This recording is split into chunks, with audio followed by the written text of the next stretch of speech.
ভর্তি পরীক্ষায় ভালো করতে হলে যেমন ভর্তি পরীক্ষার কোয়েশ্চেন সলভ করা লাগে, বোর্ড পরীক্ষায় ভালো করতে হলে কিন্তু বোর্ড পরীক্ষার কোয়েশ্চেনগুলো সুন্দর মতো অ্যানালাইসিস করা লাগে। তো চলো আজকে আমরা কেমিস্ট্রির ফার্স্ট পার্টের একটা সুপার ডুপার সাজেশন নিয়ে হাজির হয়েছি এবং এই সাজেশনটা যদি তুমি ফলো করতে পারো ইনশাল্লাহ তোমার কেমিস্ট্রির ফার্স্ট পার্টের আর একটা কোয়েশ্চেন একটা টপিকও বাদ যাবে না। তো চলো কথা না বাড়িয়ে সুপার সাজেশন কেমিস্ট্রি ফার্স্ট পার্টটা দেখে আসি। তো তোমরা জানো কেমিস্ট্রি ফার্স্ট পার্টে আমাদের 5টা চ্যাপ্টার আছে।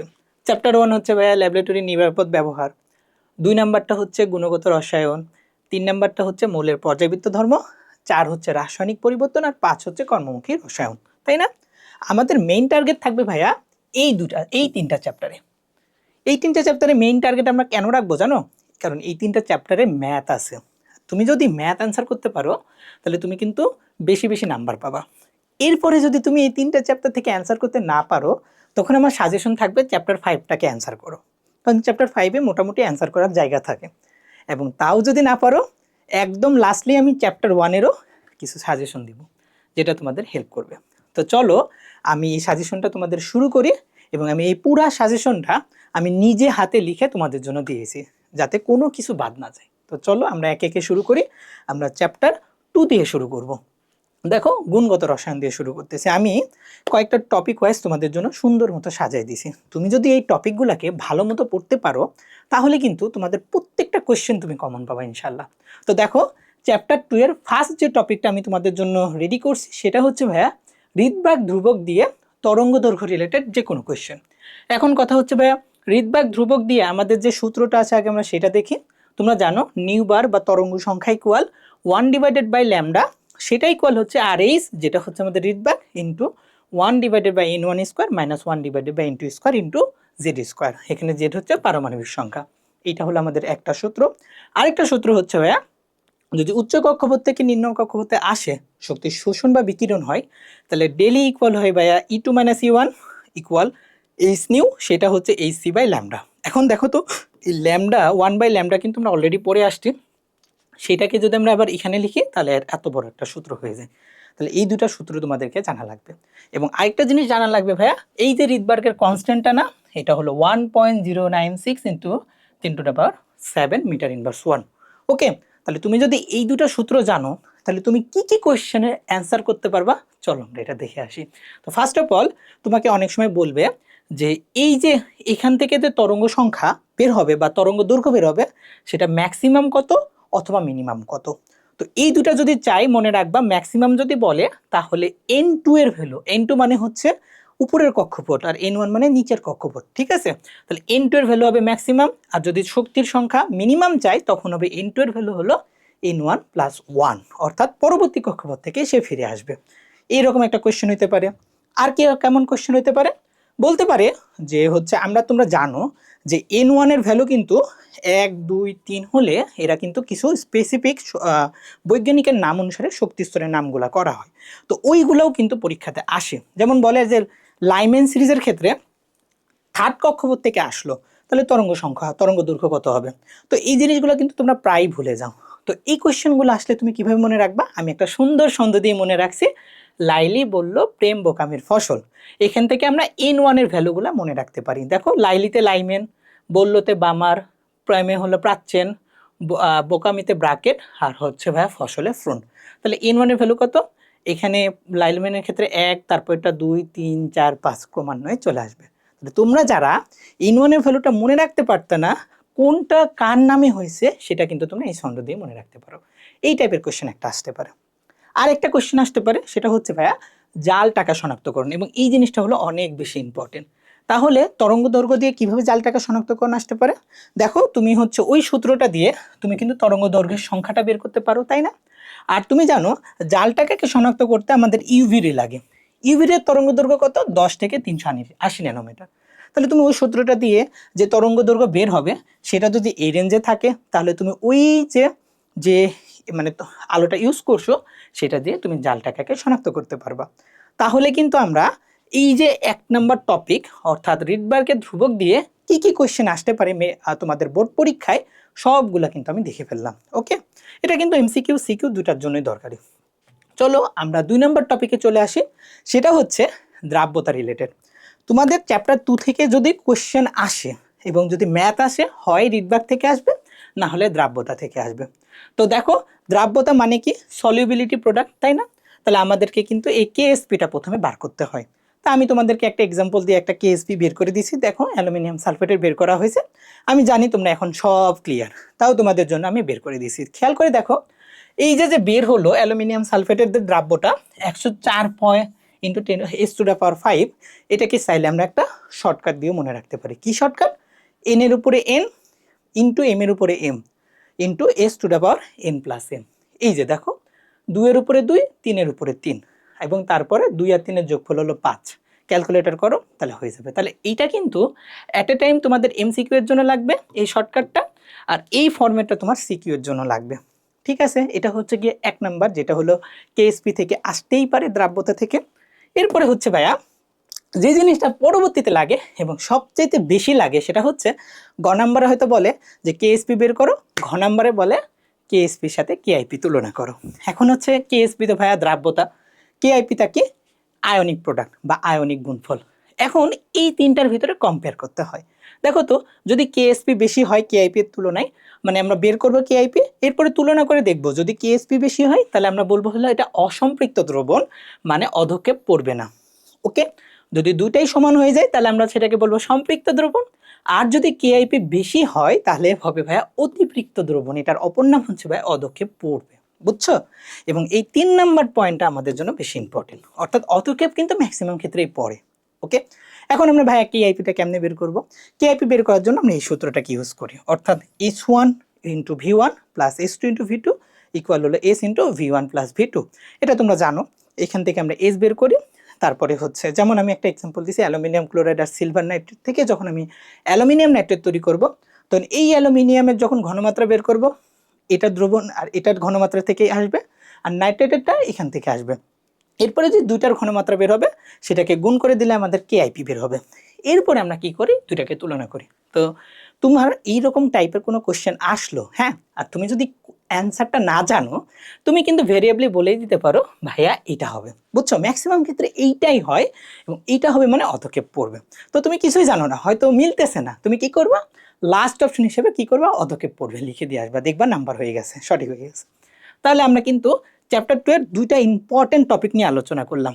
চলো লাস্টলি ওই দ্রাব্যতা থেকে আরেকটা জিনিস, যেটা আমরা অন্য একটা চ্যাপ্টার, অর্থাৎ চ্যাপ্টার 4-এও পড়বো, বাট আরেকবার বলে দিচ্ছি, সেটা হচ্ছে যে দ্রাব্যতা থেকে আরেকটা ইনভেরিয়েবলি আসে, সেটা হচ্ছে পানির ক্ষেত্রে। পানির ক্ষেত্রে আমরা, তোমরা জানো, এটা আমরা চ্যাপ্টার 4-এ আবার বলবো, যে পানির ক্ষেত্রে হয় ওয়াটারের প্রোডাক্ট। ওকে, তো KW ইকুয়াল হচ্ছে হাইড্রোক্সিল আয়ন আর হাইড্রোজেন আয়নের ঘনমাত্রা, যেটার ভ্যালু কত বলো তো? 10⁻⁻14, যেখান থেকে পিএইচ এর ভ্যালু হয় হলো 7। ঠিক আছে, তাহলে আমরা এই তিনটা দ্রাব্যতা থেকে শিখে ফেললাম। এখন আসো আমাদের টপিক 3 নাম্বার যেটা দরকার, সেটা হলো ভাইয়া কোয়ান্টাম সংখ্যা। চ্যাপ্টার 2 থেকে যদি দ্রাব্যতা বা রিডবার্গের ধ্রুবক বাদে অন্য কিছু আসতে চাই, তাহলে একটা ইম্পর্টেন্ট টপিক হচ্ছে কোয়ান্টাম সংখ্যা। এখন তোমরা জানো কোয়ান্টাম সংখ্যা 4টা, নীলিমাস, N, L, M, S।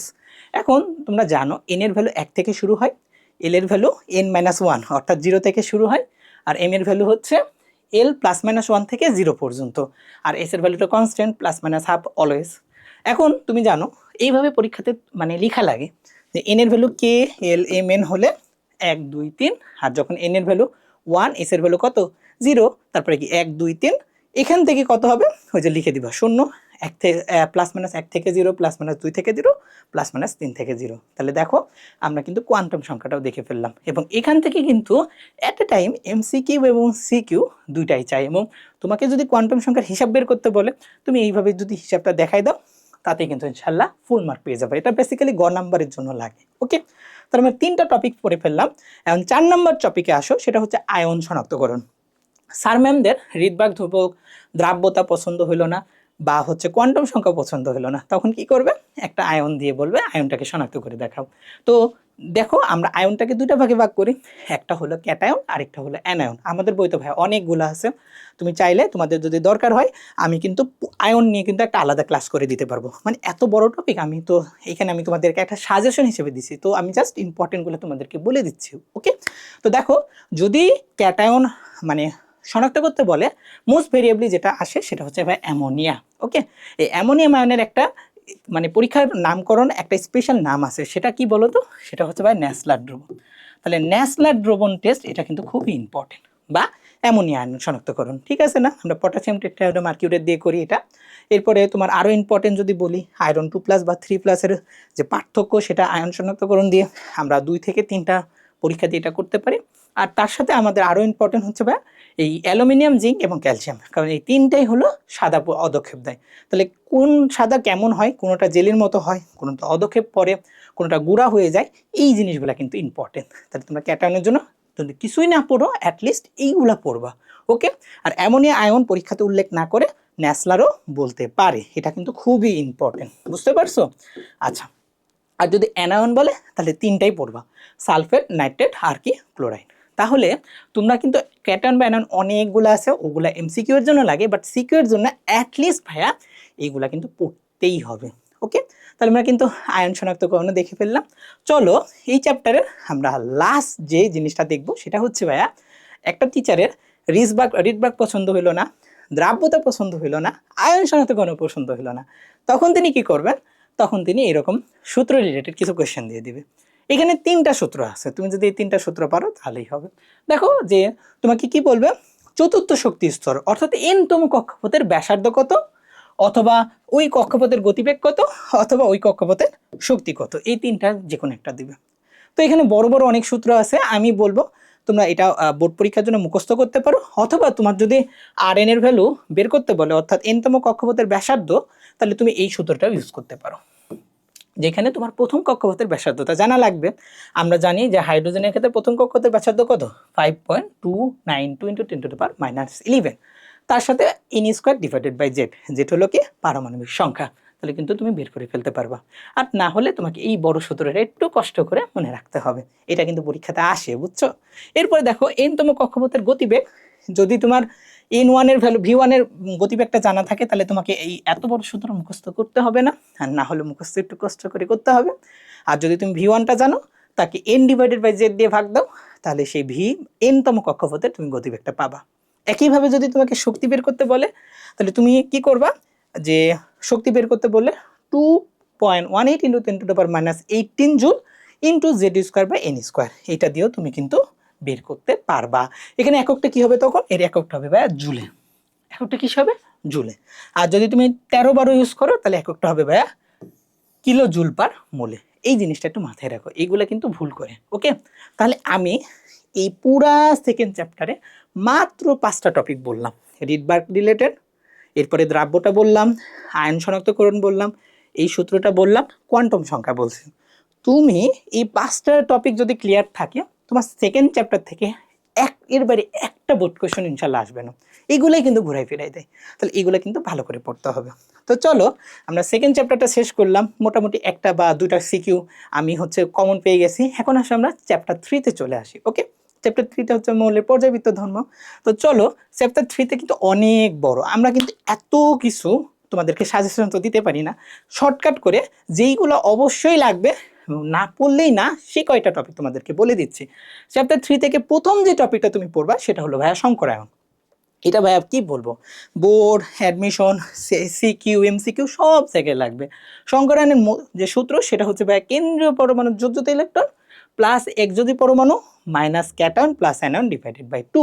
এই সূত্রটা আশা করি তোমরা এখন সবাই জানো, এবং এই সূত্র দিয়ে তোমার প্রথমে সংকরায়নটা বের হবে, যেখানে 2 হলে sp, 3 হলে sp2, 4 হলে sp3, 5 হলে sp3d, এবং প্রত্যেকটার বন্ধন তো তোমরা বন্ধন কোণটা জানো, এটা 180 হয়, একটা 120 হয়, এটা 100 কত হয় 9.5 হয়, এইভাবে আগাইতে থাকে, তাই না? তাহলে এইটা প্রথম যেটা তোমার এমসিকিউ এর জন্য লাগবে। তাহলে সিকিউ এর জন্য কোনটা লাগবে সংকরায়ন থেকে, সেটা হচ্ছে ভাইয়া আমাদের যেই জিনিসটা লাগবে সেটাকে আমরা ভ্যাসপারের সূত্র দিয়ে মনে করব, ভ্যাসপারের সূত্র দিয়ে পড়তে পারি। দেখো কিভাবে পড়বো, এইটা ভ্যাসপার তিনি কি জিনিস নিয়ে সূত্রটা দিয়েছিলেন। বেসিক্যালি আমি যখন এই যে তোমাদেরকে সূত্রটা বললাম, এখানে কিন্তু কোনো মুক্ত জোর ছিল না, সবগুলো কি ছিল বন্ধন জোর। কিন্তু যখনই মুক্ত জোর চলে আসে, তখনই কিন্তু এক্সাক্ট কোণগুলা বিকৃত হয়ে যায়, তখনই বিজ্ঞানী ভ্যাসপার একটা সূত্র দিয়ে দিয়েছিলেন, এটা হচ্ছে মুক্ত জোর বন্ধন জোর রিলেটেড সূত্র। সেটা কি তোমার এটা, এবং এটাই কিন্তু এই জিনিসটা কিন্তু পরীক্ষাতে সবচেয়ে বেশি আসে। যেমন আমি তোমাকে একটা এক্সাম্পল দিই, sp3 হলে বন্ধন কোণ কত হয় বলো তো, 109.5, এক্সাম্পল হলো ভাই মিথেন। কিন্তু এখানে যদি একটা মুক্তজোট চলে আসে, যেমন অ্যামোনিয়ার ক্ষেত্রে একটা মুক্তজোট চলে আসে, তখন কিন্তু বন্ধন কোণটা দেখো কমে কত হয়ে গেছে, 107 হয়ে গেছে না? আবার দুইটা মুক্তজোট চলে আসলে, যেমন পানির ক্ষেত্রে দুইটা মুক্তজোট থাকে, তখন বন্ধন কোণটা কমে কিন্তু 104.5 হয়ে গেছে। তাহলে দেখো যে যত মুক্তজোড় বাড়তেছে বন্ধন জোড়ের মধ্যবর্তী বিকর্ষণটা কিন্তু কম হয়ে যাচ্ছে, তখন কিন্তু বন্ধন কোণটা কিন্তু আরো ছোট হয়ে যাচ্ছে। তাহলে আমি কি বলতে পারি না যে বন্ধন মুক্তজোড় যত বৃদ্ধি পাবে বন্ধন কোণটা তত ছোট হবে? এটা কিন্তু একটা বোর্ড কোশ্চেন, বুঝতে পারছো? তাহলে তোমরা কিন্তু ভ্যাসফল ল দিয়ে এটাকে ব্যাখ্যা করতে পারো। বলবা কি, বন্ধন জোড়ের ভিতরে যে আকর্ষণ মুক্তজোড় বন্ধন জোড়ের ভিতরে আকর্ষণের তুলনায় কম, তাই জন্য কিন্তু বন্ধন কোণটা ছোট হয়ে যায়। এরপরে কি আর কি কি আসতে পারে, পর্যায়ভিত্তিক ধর্ম থেকে কিছু আসতে পারে সংকরায়নের, যেমন ধরো গ্রুপ 16 অক্সিজেনও আছে সালফারও আছে, কিন্তু অক্সিজেন দিয়ে তৈরি হওয়া পানি আর সালফার দিয়ে তৈরি হাইড্রোজেন সালফাইডের বন্ধন কোণ দেখো পানির বেশি, তার মানে কি একই গ্রুপের উপর থেকে নিচে নামলে বন্ধন কোণ কিন্তু ছোট হয়ে যায়। আরেকটা এক্সাম্পল হলো ভাই অ্যামোনিয়াম আয়ন আর ফসফোনিয়াম আয়ন। দেখো অ্যামোনিয়া আর ফসফেট NH3 এবং PH3 ক্ষেত্রে দেখো 107 আর 94। তাহলে কি হচ্ছে, একই গ্রুপের উপর থেকে নিচে নামলে বন্ধন কোণটা ছোট হচ্ছে না? এবং এই জিনিসটাও কিন্তু তোমাদের MCQ এর জন্য লাগে। তো আমি কিন্তু মোটামুটি সিকিউ MCQ সবগুলাই কিন্তু বলে দিচ্ছি। ওকে, এরপরেও যদি তোমাদের আর কিছু লাগে সংকরায়ন থেকে, সেটা হলো জৈব যৌগ। তো তোমাদের ইন শর্টে মনে রাখবা যে কার্বন কার্বন যদি সিঙ্গেল বন্ড থাকে ওর সংকরণ হয় sp3, ডাবল বন্ড থাকলে sp2, আর ট্রিপল বন্ড থাকলে sp। এরপরে তুমি বন্ধন কোণটা লিখে দিবা আর একটা ছবি আঁকাই দিবা, তাহলেই তোমাদের কিন্তু এই সিকিউটাও হয়ে যায় এইরকম রিলেটেড কোনো সিকিউ আসলে। এরপরে কি আসতে পারে ভাইয়া, একই মোলের ডিফারেন্ট যৌগ, এই রিলেটেড সংকরায়ন থেকে সিকিউ আসতে পারে। এক্সাম্পল কি ভাইয়া, সালফার ডাইঅক্সাইড, সালফার ট্রাইঅক্সাইড, দুইটাতেই কিন্তু sp2 সংকরণ, দুইটাতে কি সংকরণ বলো তো, sp2। কিন্তু সালফার ডাইঅক্সাইড একটা মুক্তজোড় ইলেকট্রন থাকে, আর মুক্তজোড় ইলেকট্রন থাকলে কি হবে, বন্ধন কোণটা ছোট হয়ে যাবে। দেখো বন্ধন কোণটা ছোট হয়ে গেছে, 119 120। তাহলে আমি কিন্তু তোমাদেরকে সংকরায়ন নিয়ে সবগুলা জিনিস বলে ফেললাম। দেখো আমি যদি তোমাদেরকে আরেকবার একটু রিক্যাপ করে দিই সংকরায়ন থেকে, ফার্স্ট অফ অল তোমাদের এই সূত্রটা লাগবে, যেটা হচ্ছে MCQ এর জন্য। এরপরে এখান থেকে ডিফারেন্ট কোয়েশ্চেন করবে যে মুক্তজোট চলে আসলো বন্ধন কোণ কেমন থাকবে, এরপরে গ্রুপ ওয়াইজ যে ধর্মগুলো আছে, এরপরে হচ্ছে জৈব যৌগের ক্ষেত্রে কি হবে, আর একই মৌলে যদি বন্ধন জোট থাকে বা মুক্তজোট থাকে তখন কি হবে, এই রিলেটেড কিন্তু আমাদের সিকিউ আসে। ওকে, তাহলে আমরা একটা টপিক শেষ করলাম। চলো সেকেন্ড টপিকে চলে আসি।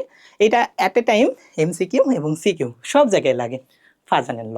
ওকে, এটা তোমাদের পড়তেই হবে, মানে আমি যে টপিকগুলো তোমাদেরকে বলে দিচ্ছি অ্যাটলিস্ট এই টপিকগুলো তোমরা পড়বা, এই টপিকগুলো যাতে তোমাদের মিস না যায়। এখন দেখো ফাজান ল থেকে তোমরা কি পড়বা, আসো ফাজান লটা একটু তোমাদেরকে বোঝাই। আয়নিক যৌগের যখন সমযোজী বৈশিষ্ট্য হয় না, সেটাকেই বলে পোলারিটি, পোলার আয়ন। এই পোলার আয়নটা ব্যাখ্যা করছে বিজ্ঞানী ফাজান, এবং এই লটাকে বলবো ফাজান ল। তো দেখো ফাজান লতে আমরা তিনটা জিনিস দেখি, কি কি, ব্লক, আকার, চার্জ। এখন ব্লকের ক্ষেত্রে আমরা দেখব DF ব্লক, আকারের ক্ষেত্রে ক্যাটায়ন হলে কমলে আর অ্যানায়নের আকার বাড়লে, এবং চার্জের ক্ষেত্রে দেখব বাড়লে। অর্থাৎ এই যে শর্তগুলো যদি ফিল আপ করে তখনই কিন্তু তার পোলারিটি বা পোলার আয়নটা বেড়ে যাবে, সমযোজী বৈশিষ্ট্যের মতো সে ধর্ম প্রদর্শন করবে। তাহলে তুমি যদি এই তিনটা জিনিস মনে রাখতে পারো, তুমি কিন্তু ফাজান লটাকে খুব সুন্দর মতো এক্সপ্লেন করতে পারবা। এবং মনে রাখবা যার পোলার আয়ন যত বেশি তার সমযোজী বৈশিষ্ট্য তত বেশি, তার গলনাঙ্ক এবং স্ফুটনাঙ্ক তত কম। এই জিনিসটা যে কতবার বোর্ড পরীক্ষায় আসছে তোমাকে এই জিনিসটা বুঝতে হবে এবং অ্যান্সারটা করতে হবে, বুঝছো? তাহলে ফাজান লটা কিন্তু অনেক বেশি ইম্পর্টেন্ট। এখান থেকে ভেরিয়েবলি MCQ সিকিউ কিন্তু পরীক্ষাতে আসে। ওকে, তো চলো আমরা নেক্সট যে টপিকটা দেখবো সেটা হচ্ছে ভাইয়া গলনাঙ্ক স্ফুটনাঙ্ক। এটাও কিন্তু বোর্ড পরীক্ষায় অনেক বেশি ইম্পর্টেন্ট। ওকে, দেখো গলনাঙ্ক স্ফুটনাঙ্ক দুইটাই কিন্তু ধাতব ধর্মের সমানুপাতিক। এখন ধাতব ধর্ম মানে ধাতুর সমানুপাতিক, তার মানে কি একই গ্রুপে যখন বাম থেকে ডানে যাবা পর্যায়ের, বাম থেকে ডানে যাবা তখন ধাতুগুলা কি কমে যায় না, অধাতু বেড়ে যায়। তাহলে একই পর্যায়ের বাম থেকে ডানে গেলে কি হবে বলো তো, গলনাঙ্ক স্ফুটনাঙ্ক কমে যাবে। আবার একই পর্যায়ের একই গ্রুপের উপর থেকে যদি নিচে নামো আকার বাড়লে তাদের ভিতরে আকর্ষণ বলটা বেড়ে যায়, এই জন্য তাদের গলনাঙ্ক বা স্ফুটনাঙ্ক কিন্তু বেড়ে যায়। তাহলে এই দুটা জিনিস আমাদের জন্য ইম্পর্টেন্ট, যে একই গ্রুপের পর্যায়ের বাম থেকে ডানে গেলাম আমাদের কিন্তু গলনাঙ্ক কমবে, আর উপর থেকে নিচে নামলাম গলনাঙ্ক কিন্তু বাড়বে, গলনাঙ্ক হবে স্ফুটনাঙ্ক হবে। ঠিক আছে, তো এটা তো তোমরা সবাই জানো।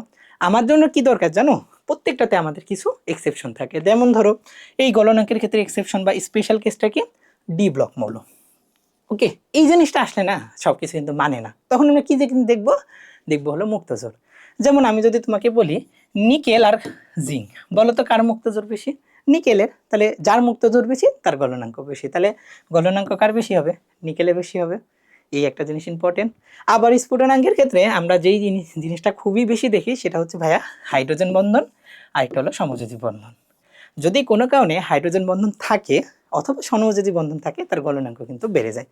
এখন ভাইয়া সমযোজী বন্ধন তো বুঝি, হাইড্রোজেন বন্ধন তো একটু, যদি না বুঝে থাকো একটু পরে আমি বুঝাবো, আরেকটা টপিকের ভিতরে ওইটা রাখছি, সমস্যা নেই। যে কি হয় যে এইগুলা থাকার কারণে কিন্তু গলনাঙ্কটা বেড়ে যাচ্ছে বা স্ফুটনাঙ্ক বৃদ্ধি পাচ্ছে। তাহলে এইগুলা কিন্তু বোর্ড পরীক্ষার জন্য অনেক বেশি ইম্পর্টেন্ট। ওকে, অ্যাটলিস্ট তোমাকে যদি গলনাঙ্ক স্ফুটনাঙ্ক মানে পড়বা, তখন এইগুলো যাতে মিস না যায়। ঠিক আছে, তাহলে আমরা কিন্তু 3 নাম্বার টপিকটা পড়লাম। এখন হচ্ছে 4 নাম্বার টপিক, সেটা হচ্ছে ভাইয়া আয়নীকরণ শক্তি, ইলেকট্রন শক্তি এবং তড়িৎ ঋণাত্মকতা। তোমরা যদি গলনাঙ্ক স্ফুটনাঙ্কটা বুঝো, গলনাঙ্ক স্ফুটনাঙ্কের উল্টা পর্যায়ভিত্তিক ধর্ম হচ্ছে ভাইয়া এই 3টা।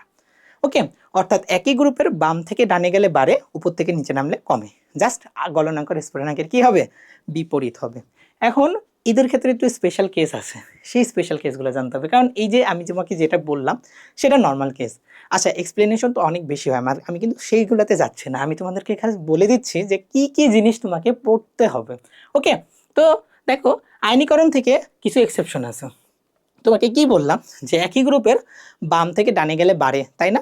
কিন্তু দেখো বেরিলিয়াম আর বোরন, সেক্ষেত্রে বেরিলিয়ামের বেশি, কার্বন আর অক্সিজেন সেক্ষেত্রে কিন্তু, সরি নাইট্রোজেন আর অক্সিজেন সেক্ষেত্রে কিন্তু নাইট্রোজেনের বেশি। তাহলে এখানে তো ব্যতিক্রম হয়ে গেল। এখন কেন হলো বলো তো, কারণ P3 P4 এই কনসেপ্ট আর P0 P1 এই কনসেপ্ট। তো 1 থেকে সহজে ইলেকট্রন চলে যাবে, 4 থেকে একটা ইলেকট্রন সরে গিয়ে P3 তে কনভার্ট হবে। তোমরা জানো যে পি ব্লক বা ডি ব্লক অর্ধপূর্ণ বা পরিপূর্ণ থাকলে এরা স্টেবল বেশি হয়, তোমরা ওই কনসেপ্টে তখন লিখে দিবা। এই তো হয়ে গেল। তাহলে এটা কিন্তু ব্যতিক্রম। একইভাবে ভাইয়া ইলেকট্রন আসক্তিতে একটা ব্যতিক্রম থাকে ফ্লোরিন আর ক্লোরিনের ক্ষেত্রে। বেসিক্যালি উপর থেকে নিচে নামলে ইলেকট্রন আসক্তি কমে, কিন্তু দেখা যায় যে ফ্লোরিনের থেকে ক্লোরিন একটু বেশি হচ্ছে। তাহলে এটা একটা ব্যতিক্রম, এই ব্যতিক্রমটা তোমরা পড়ে নিবা। তো দেখা যায় এইগুলা কিন্তু পরীক্ষার জন্য অনেক বেশি ইম্পর্টেন্ট। তো চলো, আমি কিন্তু তোমাদেরকে খালি সিকিউ সাজেশন দিতে, ব্যাপারটা এমন না। তুমি যদি এই টপিকগুলো একটু বুঝে বুঝে পড়ো না, তুমি কিন্তু সব এমসিকিউগুলোও কমন পাবা। দেখো এই যে আরেকটা টপিক, এটা হচ্ছে ভাই অক্সাইড। এটা কিন্তু অ্যাট এ টাইম এমসিকিউ এবং সিকিউর জন্য ইম্পর্টেন্ট। অর্থাৎ তুমি এই টপিকগুলো কোনোভাবেই মিস করতে পারো না তোমার বোর্ড পরীক্ষার আগ দিয়ে। ওকে, তো দেখো তুমি মনে রাখবা, ধাতুর অক্সাইডকে বলে ক্ষারীয়, অধাতুর অক্সাইডকে বলে অম্লীয়। কিছু আছে উভধর্মী অক্সাইড, কিছু আছে নিরপেক্ষ অক্সাইড। নিরপেক্ষ কি, এই যে আমাদের পানি ভাই, তার সাথে নাইট্রিক অক্সাইড এবং নাইট্রোজেন ডাইঅক্সাইড মানে নাইট্রাস আর নাইট্রিক অ্যাসিড। ওকে, আর হচ্ছে উভধর্মী কোনগুলো খুবই important, aluminium, zinc, tin, beryllium, এই 4টা মনে রাখবা। আর ধাতু হলে কি হবে, ক্ষারীয় হবে, অধাতু হলে কি হবে, অম্লীয় হবে। তাহলে আমি যে তোমাকে এই যে 4টা জিনিস বললাম, এই 4টা জিনিস তোমরা এক্সপ্লেনেশন পড়বা, তাহলে তোমাদের সিকিউ হয়ে যাবে। আর এতটুকু জানবা তাহলে কিন্তু এমসিকিউ হয়ে যাবে। ওকে, তো চলো এই টপিকটা হয়ে গেলে এখন আমরা হচ্ছে আরেকটা জিনিস দেখে নিই, যেটা তোমাকে পড়া লাগে, সেটা হচ্ছে ভাইয়া বন্ধন রিলেটেড। এটা আমি টপিক 6-এ রাখছি। ওকে, এটাও মাঝে মাঝে লাগে। যেমন একটু আগে তোমাদেরকে বললাম যে স্ফুটনাঙ্কের ক্ষেত্রে হাইড্রোজেন বন্ধন থাকলে কিন্তু বেড়ে যায়। হাইড্রোজেন বন্ধনটা কি, হাইড্রোজেনের সাথে অধিক তড়িৎ ঋণাত্মক ফ্লোরিন, অক্সিজেন এবং নাইট্রোজেন যে বন্ধন তৈরি করে সেটাই হচ্ছে ভাইয়া হাইড্রোজেন বন্ধন। এবং এটা থাকলে কি হয় বলতো, হুট করে দেখবা স্ফুটনাঙ্কটা বেড়ে গেছে। ওকে, এখন এক্সাম্পল কি ভাইয়া, পানি নর্মালি স্ফুটনাঙ্ক কত, 100 ডিগ্রি। কেন, এখানে হাইড্রোজেন বন্ধন আছে। হাইড্রোজেন ফ্লোরাইড খুবই দুর্বল, কিন্তু তার স্ফুটনাঙ্ক দেখো 19 ডিগ্রি। তাহলে এদের ক্ষেত্রে কেন এত স্ফুটনাঙ্ক বলতো, কারণ এদের হাইড্রোজেন বন্ধন আছে। দেখবা পরীক্ষাতে এই কোশ্চেনগুলো এরকম একটা উদ্দীপক দিয়ে দেয়, যে এই যে দেখো, এই যে এরকম একটা উদ্দীপক দেয়। অর্থাৎ পানির অনেক বেশি, পানির নিচে কি আছে একই গ্রুপের সালফার ডাইঅক্সাইড, তারপরে আছে ধরো সেলোনিয়াম, পলমোনিয়াম। দেখো ও একই গ্রুপের উপর থেকে যখন নিচে নামবা অধাতুর ক্ষেত্রে গলনাঙ্ক বৃদ্ধি পায়, এই যে দেখো বৃদ্ধি পাচ্ছে। বাট পানির ক্ষেত্রে সবচাইতে বেশি, কারণ কি, পানিতে হাইড্রোজেন বন্ধনটা আছে। তাহলে তুমি এটা ওই ব্যাখ্যাতে দেখবা, আর এটাতে হাইড্রোজেন বন্ধন আছে সেই ব্যাখ্যাটা দিবা। তাহলে এই যে ব্যতিক্রম না, এগুলা কিন্তু কেমিস্ট্রিতে প্রচুর আসে। আর তুমি যদি বুঝো কতটুকু পড়তে হবে, তাহলে কিন্তু তুমি অনেক অল্প পড়ে ভালো করতে পারবা। ঠিক আছে, তাহলে এই জিনিসটা অনেক ভালো করে পড়বা। এরপরে হচ্ছে ভাইয়া চ্যাপ্টার মানে টপিক 7-এ আমি রাখছি হলো ডি ব্লক, টপিক 8-এ রাখছি পি ব্লক, এইগুলো কিন্তু অনেক বেশি ইম্পর্টেন্ট। তো ডি ব্লক নিয়ে আসলে অনেক কথা বলা যায়, আমি তোমাকে দুইটা টপিক বলবো ডি ব্লক থেকে পড়াই লাগবে মাস্ট। সেটা হচ্ছে ভাইয়া চৌম্বকত্ব, অর্থাৎ সে কি প্যারাচুম্বক নাকি ডায়াচুম্বক নাকি ফেরোচুম্বক। ফেরো মানে তীব্র আকর্ষণ করে, এটা মনে রাখবা ফেনিকো দিয়ে, ফেনিকো। আর ডায়াচুম্বক হচ্ছে যাদের কোনো আকর্ষণই নাই, আর প্যারাচুম্বক মানে যাদের আকর্ষণ অনেক মানে মাঝারি লেভেলে আছে। তো প্যারাচুম্বক কারা, যাদের ডি ব্লক আংশিকভাবে পূর্ণ থাকে, অর্থাৎ D1 থেকে D9, আর বাকিগুলো হচ্ছে ডায়াচুম্বক। এই তো হয়ে গেল। সেকেন্ড যে জিনিসটা ডি ব্লক থেকে পড়াই লাগবে সেটা হচ্ছে ভাই জটিল যৌগ। খেয়াল করো তো, যে জটিল যৌগ সেই কিন্তু বর্ণ প্রদর্শন করে, তাহলে কোয়েশ্চেনটা কিন্তু জটিল যৌগ না বলে বর্ণ প্রদর্শনও বলতে পারে। সেম, এবং এই দুটা এক্সপ্লেন করার জন্য তোমাকে ক্রিস্টাল ফিল্ড থিওরি এটা জানা লাগবে। অর্থাৎ শক্তিস্তর যে ডি ব্লকগুলো থাকে তাকে যে ডিজেনারেট অবস্থা থাকে সেটাকে নন ডিজেনারেট অবস্থায় কনভার্ট করে, তখন কিন্তু এ আমাদের হচ্ছে বর্ণটা প্রদর্শন করে। ওকে, তো সেই জিনিসটা একটু পড়ে নিবা, বাট এটা কিন্তু অনেক বেশি ইম্পর্টেন্ট, বুঝছো? এইটা কিন্তু অনেক বেশি ইম্পর্টেন্ট এবং আসেই পরীক্ষাতে। ওকে, এখন পি ব্লক থেকে যদি আসে তাহলে সেই জিনিসটা হলো ভাই আর্দ্র বিশ্লেষণ। আর্দ্র বিশ্লেষণ কি, পানিতে বিশ্লেষিত হওয়া। যেমন ধরো বলবে পরীক্ষাতে নাইট্রোজেন ট্রাইক্লোরাইড পানিতে বিশ্লেষিত হয়, কিন্তু কার্বন টেট্রাক্লোরাইড পানিতে বিশ্লেষিত হয় না। কেন?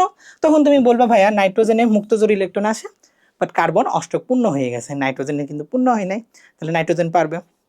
আবার দেখো যে সিলিকন টেট্রাক্লোরাইড বা অ্যালুমিনিয়াম ট্রাইক্লোরাইড এরা কিন্তু আদ্র বিশ্লেষিত হয়। কেন হয়?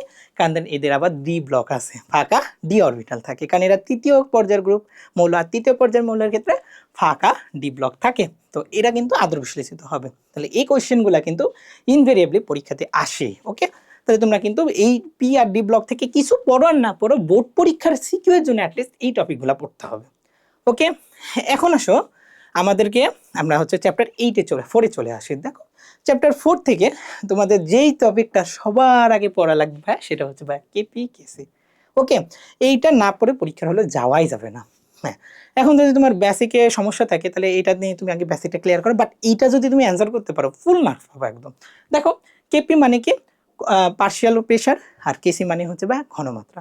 আমরা ঘনমাত্রাকে কিভাবে প্রকাশ করি, যে উপরে লিখি হলো উৎপাদের ঘনমাত্রা, নিচে লিখি হলো বিক্রিয়কের ঘনমাত্রা, এইভাবে। আর কেপি মানে কি বলতো, কেপি মানে হলো ভাই মোল ভগ্নাংশ ইন্টু মোট চাপ। হোয়াট ইজ মোল ভগ্নাংশ? নিজের mole divided by total mole into মোট চাপ। তাহলে আমরা কিন্তু কেপিটাকে এইভাবে বের করতে পারি, অথবা এইভাবে চাইলে প্রকাশ করে বের করতে পারবো। সেক্ষেত্রে partial pressure of C partial pressure of D divided by partial pressure of A partial pressure of B. তাহলে কিন্তু কেপিটাকে দুইটা ভাগে ভাগ করা যায়, দুইভাবে বের করা যায়, এবং এই যে বের করাটা পরীক্ষাতে মাস্ট মাস্ট লাগেই লাগে, বুঝছো? এই বের করাগুলো তোমাদের জন্য অনেক বেশি ইম্পর্টেন্ট। ঠিক আছে, এরপরে আরেকটা জিনিস কেপি কেসি থেকে লাগবে, সেটা হচ্ছে ভাই কেপি আর কেসির ভিতরে সম্পর্ক। এই সম্পর্কটা এইটা এটা প্রতিপাদন করাটা অনেক বেশি ইম্পর্টেন্ট, তাহলে তোমরা কিন্তু এই প্রতিপাদনটা শিখে ফেলবা, বুঝছো? আচ্ছা, এই প্রতিপাদন শিখে নিবা, খুবই ইম্পর্টেন্ট। হ্যাঁ, কি সেটা? KP equal KC into RT del to the power N. এখানে এন এর ভ্যালু হচ্ছে উৎপাদের মোল মাইনাস বিক্রিয়কের মোল।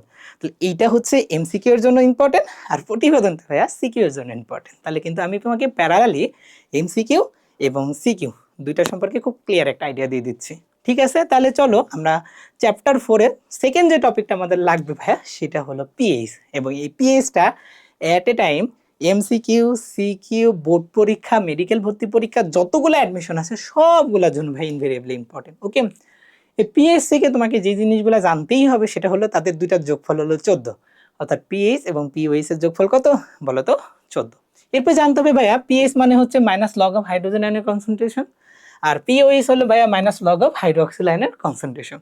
আরেকটা জিনিস জানতেই হবে যে হাইড্রোজেন আয়নের কনসেন্ট্রেশন যদি সেটা সবল অ্যাসিড হয় তাহলে হচ্ছে root over K into C, যেখানে ভাইয়া কে কি অ্যাসিডের বিয়োজন ধ্রুবক, সি কি ভাইয়া কনসেন্ট্রেশন। একইভাবে হাইড্রোক্সিল হলো root over K B by into C. ঠিক আছে, এই দুটা মনে রাখবা। এরপরে ভাইয়া পানির ক্ষেত্রে যে কে ওয়াটার হবে সেটা হলো হাইড্রোজেন আয়ন আর হাইড্রোক্সিল আয়নের গুণফল, যেটা হলো 10 টু দ্য পাওয়ার মাইনাস 14। এটা কিন্তু আমি সেকেন্ড চ্যাপ্টারে বলছিলাম। ওকে, আর যদি সেটা দুর্বল অ্যাসিড হয় তাহলে আমরা আগে বিয়োজন মাত্রা বের করবো। এই বিয়োজন মাত্রা হচ্ছে root over K by C, যেখানে কে হলো অ্যাসিডের বিয়োজন ধ্রুবক আর সিতে হলো ভাইয়া কনসেন্ট্রেশন। এরপরে আমরা হাইড্রোজেন আয়নের ঘনমাত্রা বের করবো আলফা সি দিয়ে। ওকে, আলফা কি? এই যে বিয়োজন মাত্রা, এটাই হলো আলফা। তাহলে তোমাকে অ্যাটলিস্ট এই সূত্রগুলো জানতে হবে। আর এই সূত্র যদি তুমি জানো, তুমি যে কতগুলো এমসিকিউ সিকিউ সলভ করতে পারবা একদম ইজিলি। ওকে, তো চলো আমি এই চ্যাপ্টারের থার্ড যে জিনিসটা অনেক বেশি ইম্পর্টেন্ট সেটা হচ্ছে ভাইয়া বাফার। তো তোমার ভাইয়া ম্যাথ পছন্দ না, তাহলে তুমি কোনটা অ্যান্সার করবা? বাফারের যে সিকিউটা হবে সেটা অ্যান্সার করবা। দেখো বাফারের সিকিউর ক্ষেত্রে গ নাম্বারে দেয় পিস আর ঘ নাম্বারে দেয় বাফার। তো তুমি কিন্তু দেখে বুঝতে পারবা যে এটা বাফার নিয়ে কোয়েশ্চেন করা হয়েছে। ওকে, উদ্দীপক বোঝা কিন্তু অনেক বেশি জরুরি। বাফার কিভাবে হয় ভাইয়া? দুর্বল অ্যাসিড এবং তার লবণ, এক্সাম্পল কি কার্বনিক অ্যাসিডের সাথে সোডিয়াম বাইকার্বনেট, বা দুর্বল ক্ষার এবং তার লবণ, তাহলে এক্সাম্পল কি অ্যামোনিয়াম হাইড্রোক্সাইডের সাথে অ্যামোনিয়াম ক্লোরাইড, বাফার হয়ে গেল। এখন ইদানিং কি করছে, জিনিসটাকে একটু কমপ্লিকেটেড ভাবে প্রদর্শন করে। তখন কি করতে হয় যে তোমরা জানো যে সবল অ্যাসিড বা সবল ক্ষার এক্ষেত্রে থাকলে কিন্তু বাফার হবে না, তাই তোমাকে প্রমাণ করতে হবে যে সবল অ্যাসিড বা ক্ষার হচ্ছে লিমিটিং সাবস্ট্রেট। তাহলে এইটা লিমিটিং হয়ে গেলে যেটা অবশিষ্ট থাকবে সেটা কি? দুর্বল। তাহলে তুমি কিন্তু প্রমাণ করে ফেললাম। তাহলে এই প্রমাণটাও কিন্তু পরীক্ষাতে চাই, তাহলে তুমি এটা কিন্তু ইম্পর্টেন্ট। সেকেন্ডলি থার্ডলি যে জিনিসটা লাগবে ভাইয়া সেটা হচ্ছে বাফারের কাজটা তোমাকে লিখতে হবে সুন্দর মতো। আগে বলবা যে শক্তিশালী অ্যাসিড, ধরো হাইড্রোজেন আয়ন, শক্তিশালী অ্যাসিড থেকে কি আসে? হাইড্রোজেন আয়ন আসে, হাইড্রোক্সিল আয়ন দিয়ে সেটা নিউট্রালাইজ হবে। আবার হচ্ছে ধরো হাইড্রোক্সিল আয়ন আসবে শক্তিশালী ক্ষার থেকে, তখন দুর্বল অ্যাসিড বাইকার্বনিক অ্যাসিড মিলে পানিতে কনভার্ট করবে, দুর্বল কার্বনেট আয়নে কনভার্ট হবে। তাহলে এই যে সবল অ্যাসিড এবং সবল ক্ষারের যে বিক্রিয়াটা ছিল সেটাকে প্রশমিত করে দিল, এই জিনিসটাকে এখন তোমাকে বাংলায় লিখতে হবে। তাহলে এই জিনিসটাও কিন্তু তোমার জন্য অনেক অনেক বেশি ইম্পর্টেন্ট। ঠিক আছে, তাহলে আমরা কিন্তু বাফারটাও শিখে ফেললাম এবং বাফারটা অনেক অনেক অনেক বেশি ইম্পর্টেন্ট। ওকে, এখন 4 নম্বর যে টপিকটা সেটা হচ্ছে ওই যে যাদের ম্যাথ পছন্দ না তাদের জন্য খুব মজার একটা টপিক, সেটা হচ্ছে ভাই সাম্যাবস্থা বা ইকুইলিব্রিয়াম। ওকে, এবং এই জিনিসটা আমি জানি না কেন জানি সবাই মুখস্থ করে না বোঝে। চলো আজকে আমি জাস্ট তোমাকে সাম্যাবস্থাটা একদম সহজে বলে দিই। দেখো সাম্যাবস্থা থেকে 3টা জিনিস লাগে: টেম্পারেচার, প্রেশার অ্যান্ড কনসেন্ট্রেশন, তাপমাত্রা, চাপ এবং ঘনমাত্রা। তো তাপমাত্রার এক্সপ্লেনেশন তুমি যেইভাবে দাও সমস্যা নেই, বাট যেই জিনিসটা তোমাকে মনে রাখতে হবে সেটা হচ্ছে একই হলে বামে, বিপরীত হলে ডানে। ভাই এই জিনিসটা কি? ভাই একই হলে বামে মানে কি? দেখো তো, এই যে আমি একটা বিক্রিয়া লিখে রাখছি, এই বিক্রিয়ার শেষে আমি লিখছি ডেলএইচ হলো নেগেটিভ। তার মানে কি? এতদিনে তোমরা জানো ডেলএইচ নেগেটিভ হলে তাপ উৎপাদী বিক্রিয়া হয়। এখন এই তাপ উৎপাদী বিক্রিয়া যদি তাপমাত্রা বাড়াই দাও, দুটা সেম হয়ে গেল না? তাপ উৎপাদী বিক্রিয়া তাপ বাড়াই দিলা, তাহলে একই হয়ে গেছে না? একই হলে কোথায় যাবে? বামে যাবে। তাহলে সাম্যাবস্থা যদি বামে যায় তাহলে বিক্রিয়ক বাড়লো না উৎপাদ বাড়লো? বিক্রিয়ক, তাহলে হাইড্রোজেন এবং আয়োডিন কিন্তু বেড়ে যাবে আর হাইড্রোজেন আয়োডাইড কমে যাবে। তাহলে সাম্যাবস্থার এক্সপ্লেনেশন কি তাপমাত্রার খুব সহজে হয়ে গেল না? দেখো তুমি কিন্তু আর বাকিগুলো সব পারবে এখন তাপমাত্রা রিলেটেড। চাপের ক্ষেত্রে আসো, চাপের ক্ষেত্রে বাড়াবা তুমি কমবে, কমাবা তুমি বাড়বে, অর্থাৎ বিপরীত হবে। যেমন দেখো এখানে কি বিক্রিয়কের মোল সংখ্যা কত? দেখো তো 4টা না? কিছু না থাকলে সামনে 1 হয়। উৎপাদের মোল কয়টা? 2টা। তাহলে চাপ কিন্তু অলরেডি এদিকে বেশি আছে, তাই না? এখন তুমি যদি চাপ বাড়াই দাও তাহলে বাড়ালে কি হবে? কমবে। তাহলে কোন দিকে কম? এইদিকে কম, তাহলে উৎপাদের দিকে যাবে। তাহলে চাপ বাড়াই দিলে কে বাড়বে বলো তো? উৎপাদ বা অ্যামোনিয়া বাড়বে। তাহলে কি দেখো তো, তুমি এমসিকিউ সলভ করে ফেললা, সিকিউটাও সলভ করে ফেললা। এখন নিজের মতো করে লেখো। আর ঘনমাত্রার খেললে সেম, বাড়ালে বাড়বে, কমাইলে কমবে। দেখো আমি কিন্তু সাম্য অবস্থা তোমাদেরকে জাস্ট 2 মিনিট এক্সপ্লেনেশন করে দিলাম, এবং ইনভেরিয়েবলি প্রতিটা কোশ্চেনে দেখবা একটার পর একটা কোশ্চেন খুললো দেখবা যে সাম্য অবস্থা, না হলে বাফার, না হলে পিএইচ, না হলে কেসির কিপি। ওকে, তো চলো আমরা লেজ ইম্পর্টেন্ট একটা টপিক দেখে ফেলি। সেটা হচ্ছে কিছু কিছু ক্ষেত্রে একটু কমপ্লিকেটেড করতে চাইলে এইরকম উদ্দীপক দিয়ে কোয়েশ্চেন করে যে 2টা পাত্র দেওয়া থাকে, এই পাত্র থেকে কিছু নিবা, এই পাত্র থেকে কিছু নিবা, নিয়ে সি পাত্রে আনবা, এ এবং বি থেকে সিতে আনবা, আনার পরে তোমাকে বিভিন্ন ক্রস কোয়েশ্চেন করা হয়। এবং এই কোয়েশ্চেনের অ্যান্সারগুলো কিন্তু তুমি অলরেডি আগের টপিকগুলোতে পড়ে আসছো। এটা হয়তো বাফার রিলেটেড হতে পারে, মেনলি বাফার রিলেটেডই হয়, অথবা সেকেন্ড চ্যাপ্টারে তুমি দ্রাব্যতা পড়ে আসছো, কে আইপি রিলেটেড হতে পারে এগুলা। ওকে, তো এগুলা কিছু কিছু ক্ষেত্রে থাকে। লাস্টলি যেটা তোমাকে জানা লাগবে ভাইয়া, এটা হচ্ছে মেইনলি এমসিকিউ এর জন্য, সিকিউ এর জন্য না, সেটা হলো আরহেনিয়াস। ওকে, আরহেনিয়াস কি করছিলেন যে টেম্পারেচারের সাথে কেসি এর কেপির একটা সম্পর্ক তৈরি করছিলেন। এই সম্পর্কটা হচ্ছে ln K equal ln A minus A divided by RT. যেন প্রত্যেকটা ভ্যালু তোমার জানা আছে, আশা করি জানো। আর যদি লগে কনভার্ট করো, তুমি জানো যে লগে কনভার্ট করলে 2.303 দিয়ে গুণ করতে হয়। তো গুণ করে দিলে হয়ে গেল। এখান থেকে দুটার তুলনা করতে বললে এই সূত্র, আর ঢাল বের করতে বললে এই সূত্রটাকে ইউজ করবা। দেখো সবগুলা হয়ে গেছে, আমরা কিন্তু চ্যাপ্টার 4 পড়ে ফেলছি এবং চ্যাপ্টার 4টা কিন্তু পুরাটাই ম্যাথ আর পুরাটা কনসেপ্ট। তুমি যদি বুঝো অ্যাটলিস্ট এখান থেকে কিন্তু দুইটা সিকিউ অ্যান্সার করে আসতে পারবে। তাহলে আমি চ্যাপ্টার 2, 3, 4 যে তোমাকে বললাম, তোমার যদি এই টপিকগুলো যদি অ্যাটলিস্ট একটা ভালো আইডিয়া থাকে, ইনশাল্লাহ তোমার বোর্ডে একটা কোশ্চেন ইনশাল্লাহ আটকাবে না। তো চলো, এরপরেও যদি তুমি ধাক্কা খেয়ে যাও, ভাইয়া ধাক্কা খাইয়া গেছি 3, 4, 5 থেকে তো পাচ্ছিস না, মানে 5টা কমপ্লিট করতে, তাহলে আমি বলবো ভাই এখন চ্যাপ্টার 5-এ হাত দাও। এবং চ্যাপ্টার 5-এ মাত্র 2টা টপিক তুমি যদি ভালো করে পড়তে পারো অ্যাটলিস্ট, ইনশাল্লাহ হয়ে যাবে। একটা হলো ভাইয়া ভিনেগার প্রস্তুতি, আরেকটা হচ্ছে ভাইয়া খাদ্যের সংরক্ষণ। তাহলে এখন কথা হচ্ছে ভাইয়া গ নাম্বারে আসবে ভিনেগার প্রস্তুতি আর ঘ নাম্বারে আসবে খাদ্যের সংরক্ষণ, এই হলো কি কোয়েশ্চেন। তো তুমি ভিনেগার প্রস্তুতিটা কেমনে বুঝবা? হয় আলু থেকে বলবে, নালে স্টার্চ থেকে বলবে, নালে গ্লুকোজ থেকে বলবে, বা কোনো না কোনোভাবে আলটিমেটলি বলবে ভিনেগারটা তৈরি করে দেখাও। তাহলে প্রথমত এখান থেকে গ্লুকোজ হবে, গ্লুকোজ থেকে ইথানল হবে, ইথানল থেকে ইথানোয়িক অ্যাসিড হবে। প্রত্যেকটা ক্ষেত্রে কিছু টেম্পারেচার এবং কিছু প্রভাবক আসে, সেগুলো যদি তুমি মনে রাখতে পারো, তোমার কিন্তু সিকিউর গ নাম্বারটা হয়ে গেছে। ওকে, এখন ঘ নাম্বারের জন্য তুমি কি করবা? সংরক্ষণ কৌশলটা পড়বা। সংরক্ষণের জন্য আমরা 3টা জিনিস খুব ইউজ করে থাকি, একটা হলো অ্যান্টিঅক্সিডেন্ট, একটা হলো সিলেটিং এজেন্ট, একটা হলো ভায়া ভিনেগার। তুমি যদি অ্যান্টিঅক্সিডেন্ট ইউজ করো তাহলে তুমি লিপিডের বিজারণ রোধ করবা। চিলেটিং ইউজ করো তাহলে তুমি ওই যে অবস্থান্তর মৌল আয়রন, ম্যাঙ্গানিজ, কোবাল্ট এগুলোর বিজারণ রোধ করবা। তুমি যদি ভিনেগার ইউজ করো, লো পিএইচে এটা তোমার ব্যাকটেরিয়া, ভাইরাস, প্রোটোজোয়া, ইনফ্লুয়েঞ্জা এইগুলা কিন্তু রোধ করতে পারবে। তাহলে কি হলো, আলটিমেটলি আমরা 3টা মানে উপাদান ইউজ করলাম এবং 3টা খাদ্যকে সংরক্ষণ করলাম। এটা কিন্তু ঘ নাম্বারের কোয়েশ্চেন। তাহলে তুমি যদি এটা একটু ভালো করে পড়ো, তাহলে তুমি ঘ নাম্বারটা পেরে গেলা। তাহলে আমাদের কিন্তু আরেকটা সিকিউ হয়ে গেল। এখন ভাইয়া তাও আমার 5টা কমপ্লিট হচ্ছে না। যদি তাও তুমি 5টা কমপ্লিট করতে না পারো, তখনই কেবল তখন আমি বলবো ভাইয়া চ্যাপ্টার 1-এ আসো। তাছাড়া আমি কখনোই বলবো না যে চ্যাপ্টার 1-এ অ্যান্সার করো, কারণ চ্যাপ্টার 1 থেকে অ্যান্সার করলে যে তুমি 10-এ 10 পাবা এর গ্যারান্টি কিন্তু দেওয়া যায় না। ওকে, তাও তুমি যদি অ্যান্সার করতে চাও, আমি তোমাকে 6টা টপিক লিখে দিয়েছি, অ্যাটলিস্ট তোমাকে 6টা টপিক পড়ে যাইতেই হবে। কি কি টপিক? একটা হচ্ছে ভাই পলভঙ্গি ব্যালেন্স। ওকে, এখান থেকে তুমি আরেকটা জিনিস পড়বা, সেটা হলো ডিজিটাল ব্যালেন্স, 2 ডিজিট আর 4 ডিজিট, এটাও একটু পড়বা। আর কি পড়বা? ল্যাবরেটরির যন্ত্রগুলা পড়বা।